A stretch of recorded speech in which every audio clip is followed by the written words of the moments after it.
A question I get more than almost any other is people ask, what can I do? There is no generic answer.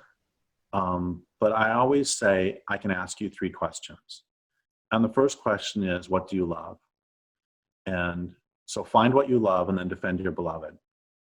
Because no matter what you love, it's under assault. Whether what you love is ponds, or whether what you love is wetlands, or whether what you love is salmon or prairie dogs, or whether what you love is the idea that women should have bodily integrity and not be sexually assaulted, or whether what you love is the idea of long form thinking, or whether what you love is books, or whether what you love is the real physical world. Whatever it is, it's under assault. So find what it is that you really love and act to defend it. And the next question that I always ask is, what are your gifts? What are you really good at? People have asked me to become an organizer instead of a writer, and I'm an introvert. That's a terrible idea. Instead, I have some gift for writing, and I use it. And other people have gifts for organizing. Other people have gifts for computers. There are people who are in organizations who are the computer person, and in many ways these days, they're the person who holds the group together. There are people who focus on helping relationships to stay together. And it is sort of commonly understood that about 90% of what any organization does is deal with human drama, as opposed to the actual thing they're trying to work on. They deal with human drama instead of trying to save the bison. They're always dealing with everybody coming at each other. And so if you have people whose gift is to help navigate those disagreements and those difficulties, that's a huge boon too. We need that. We need people. I mean, it's like, think about this like the military. You don't just need people shooting, even if you presume that shooting is okay in a military, which in the military, that's what it does. But you also need clerks. You need quartermasters. You need drivers. You need all these other people to make everything come together. This is true for any community.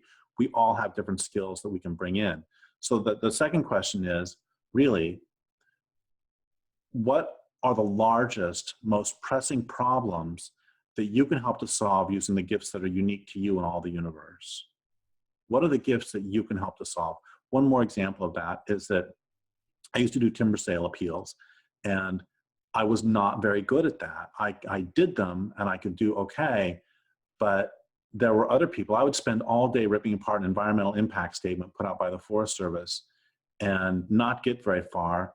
And then somebody else would walk in who was really good at it, could open it to any random page of the environmental impact statement and start ripping it apart and saying, there's a violation of 36 CFR 419.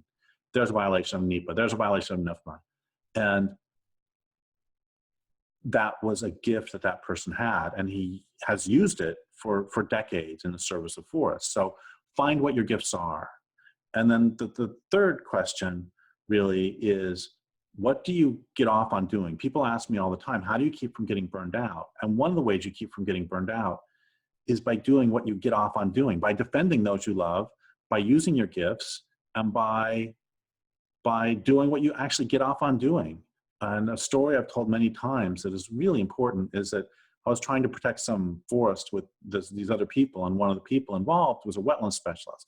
And he dug in the soil, he put it between his fingertips, and then compared the color of the soil to a chart, and that would help him determine if they're wetland soils. As he's doing this, I said to him, do you get off on doing this? He said, oh yeah, this is my second favorite thing to do in the world after playing with my dogs. And I just started laughing and said, that's great, because I would hate doing this. And on the other hand, I get off on trying to figure out the relationship between perceived entitlement, exploitation, and atrocity. I've condemned myself to a life of homework. And I did the same thing on that same project. I was working with an attorney, and I said the same thing to her. It's like, do you get off on writing this legal stuff? He's like, oh yeah, I love this.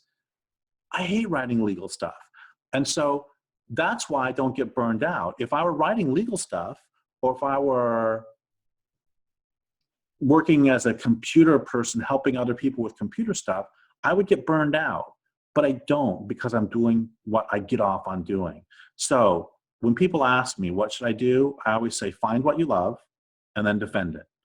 And I say, find out what your gifts are and then use them. And the third thing is, find out what you get off on doing and then do it.